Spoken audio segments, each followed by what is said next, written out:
Hello, welcome to Progressive Education Society's Modern College of Pharmacy, Nigadi, Pune, in the e-lecture series of in the subject Natural Drug Technology. In this video, we will discuss about herbal novel drug delivery systems or the novel drug delivery systems that can be applied to herbal drugs. Novel drug delivery systems are novel or newer types of formulations. Those are specifically engineered for delivering uh, mm, quality or controlled release pattern of the drug or for enhancing the drug delivery patterns. There are various approaches for designing the herbal novel drug delivery systems. Uh, Generally, like to minimize the drug degradation and loss.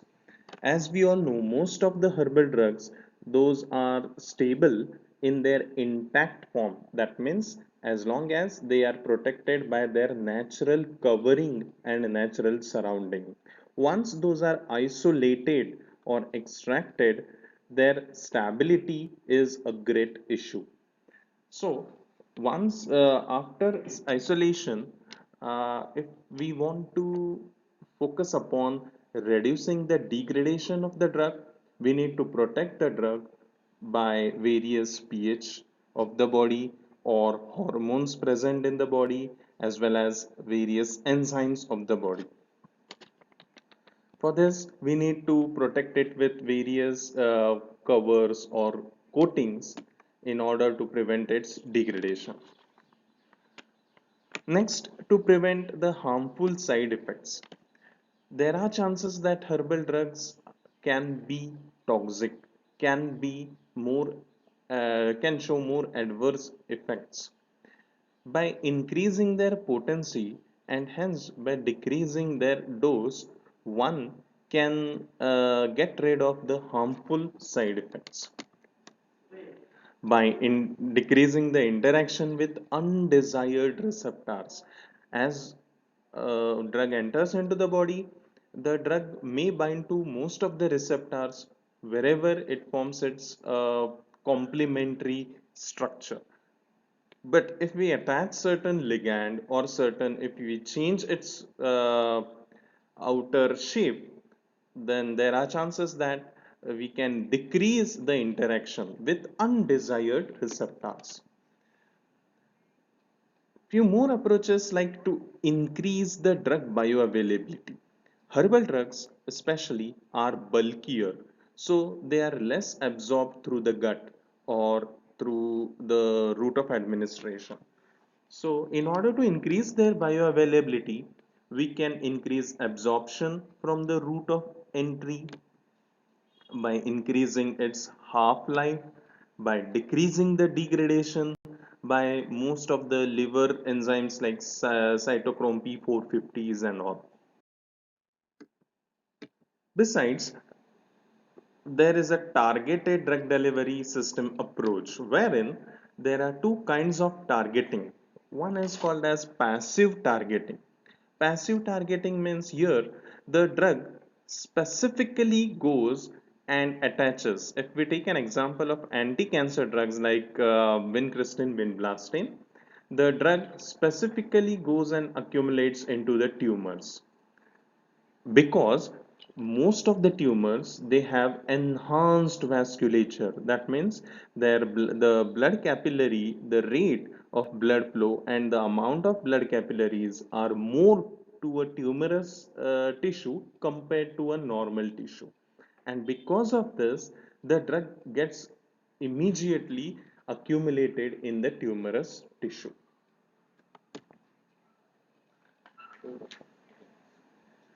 Active targeting is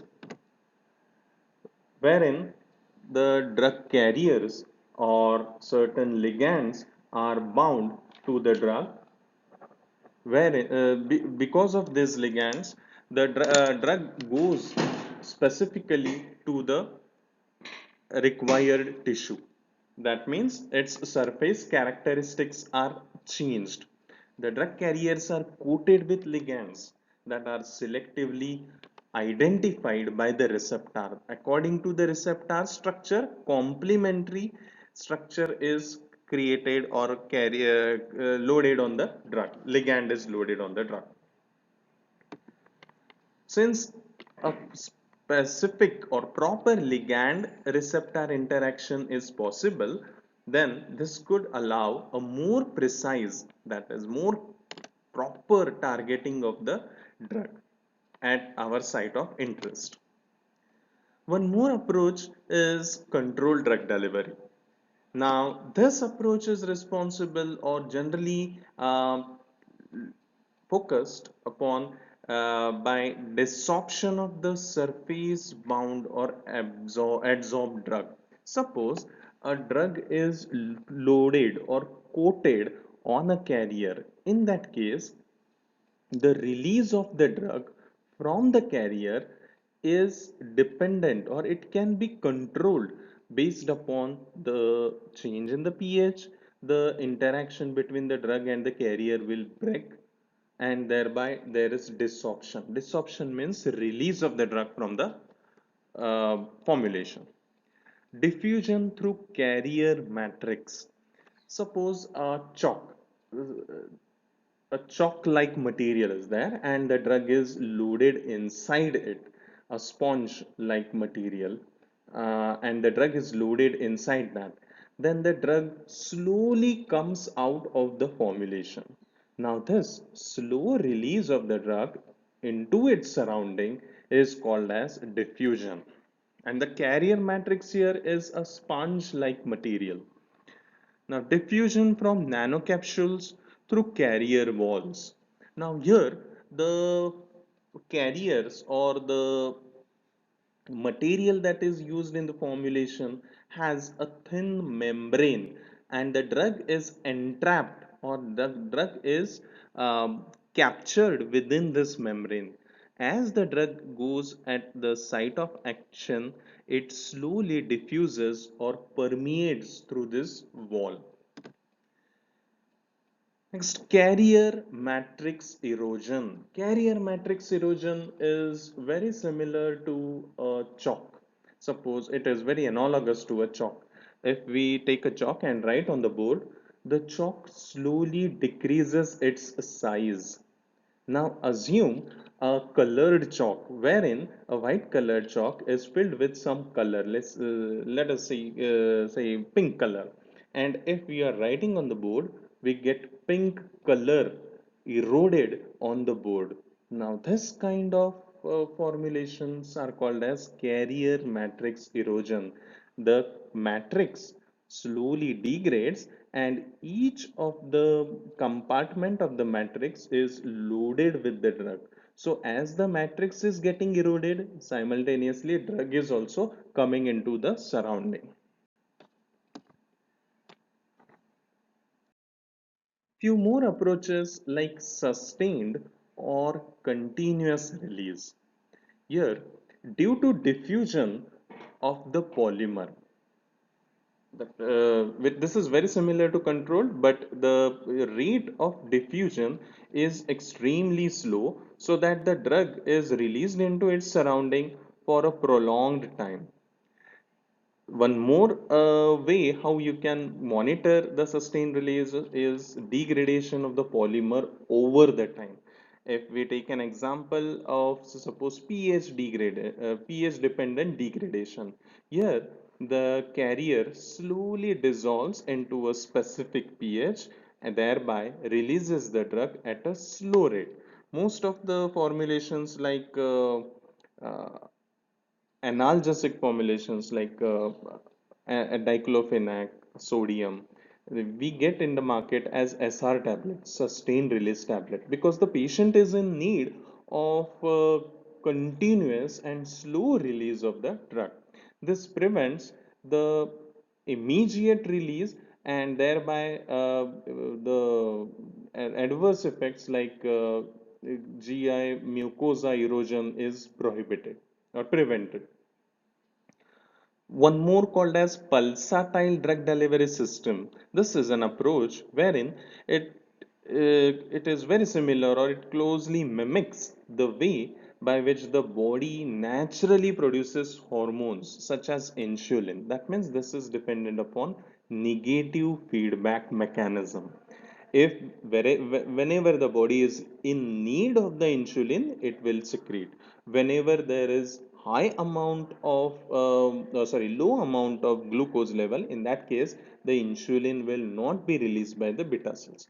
On the same hypothesis, these kind of formulations they work. Whenever there is more concentration of drug in the surrounding media, the formulation stops its release, and when the concentration of the drug in the surrounding media falls below, then in that case, slowly the drug is released from the formulation.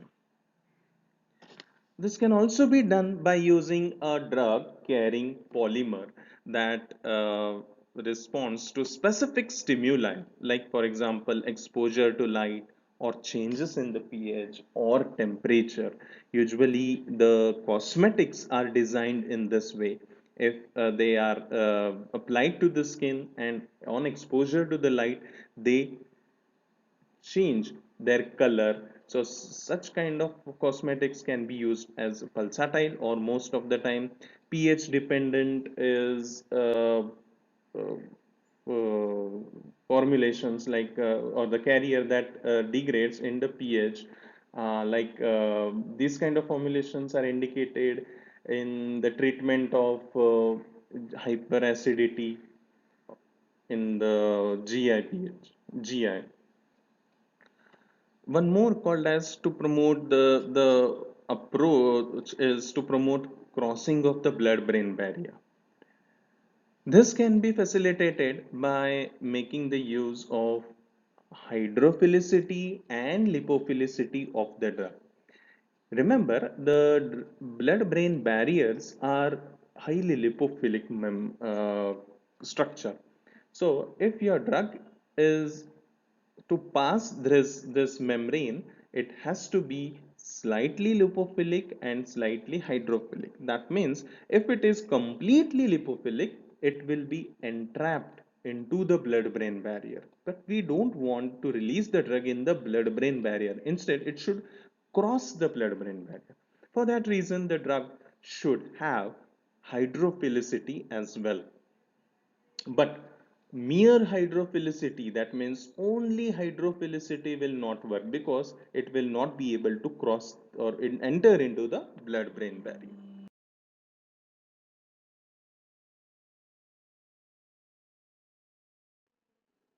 Various scope or area wherein novel drug delivery approaches or systems can be applied to the herbal drugs are uh, like prevention of herbal drug degradation by the gastric pH or gastric acidity. As we all know, herbal drugs are highly unstable at acidic pH.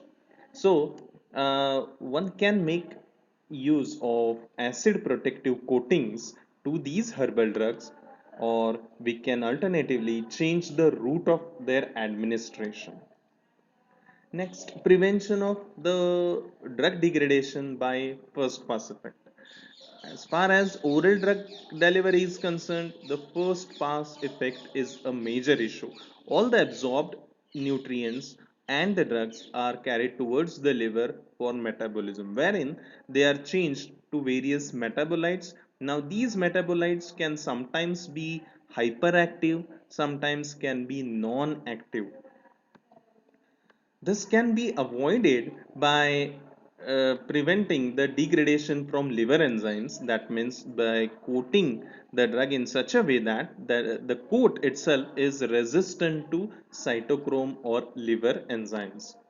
It, you can even reduce the portal absorption of the drug by making it a bulkier molecule or preventing its absorption through the portal vein. Also, you can change the route of administration so as to avoid the first pass effect. Bioavailability, as we have discussed, is the major issue as far as herbal drug is concerned. So this can be increased by increasing the absorption into systemic circulation, either by binding to plasma protein. That means once they are absorbed into the systemic circulation, the drug should remain attached to the plasma proteins, or by reducing the particle size also, the drug is able to cross various membranes and enter into the systemic circulation. The other areas like increasing the efficacy of the herbal drugs. Um, Generally, herbal drugs, they are not efficacious or they are not potent enough. That is the reason why most of the traditional systems, they prescribe the drug for a chronic duration or for more than 6 months or 2 months. So if you want to increase the potency or efficacy of the drug, either you have to isolate the phytoconstituent of the drug, or either or extract the crude drug instead of prescribing the crude drug alone. Either the extracts or isolated components should be prescribed or added into the formulation, or incorporation of target drug delivery system to the formulation can also solve the purpose. This can be done by attaching certain ligands. As we have discussed earlier, the target specific ligands are available wherein the drugs, herbal drugs, can be loaded, and then the drug will be carried solely to the required site of action.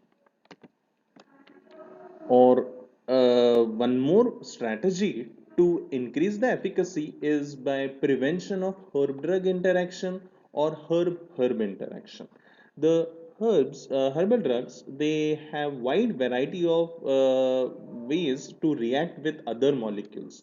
So if you're coating the herbal drug, the its reactivity is reduced, so herb drug interaction can also be reduced, thereby its efficacy will be increased. Another area is to increase the dose or frequency of dosing. Herbal drugs usually are prescribed in larger doses, like 1 or 2 tablets, generally 2 tablets, or sometimes more amount of drug is given to the patient. Even the frequency is also more, like thrice a day, 4 times a day. So this can be reduced by using extracts or isolated phytoconstituents, by incorporating again similar target drug delivery system, by imparting better biopharmaceutical property to the drug. Example, like suppose sometimes phytosomes can be added. Phytosomes are formulations which are similar to ethosomes or liposomes, but they carry the phytoconstituent.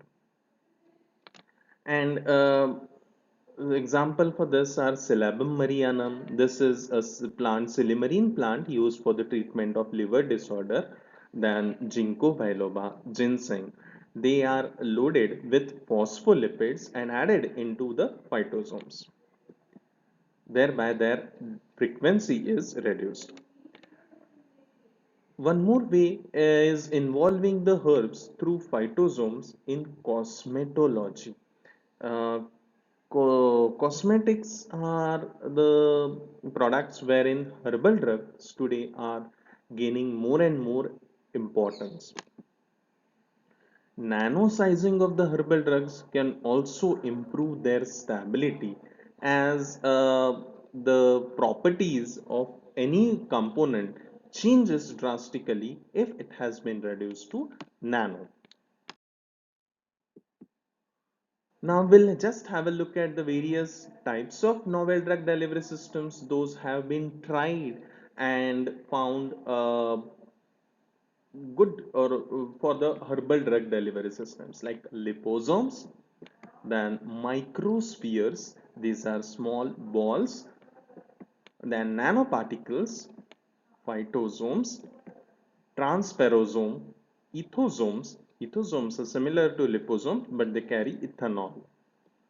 Then nano or microemulsion, polymer micelle formulations, transdermal systems, and implants. So these are few of the formulations which have been tried successfully for various herbal drugs. Now this picture summarizes all the ways or strategies how novel herbal drug delivery systems can be designed.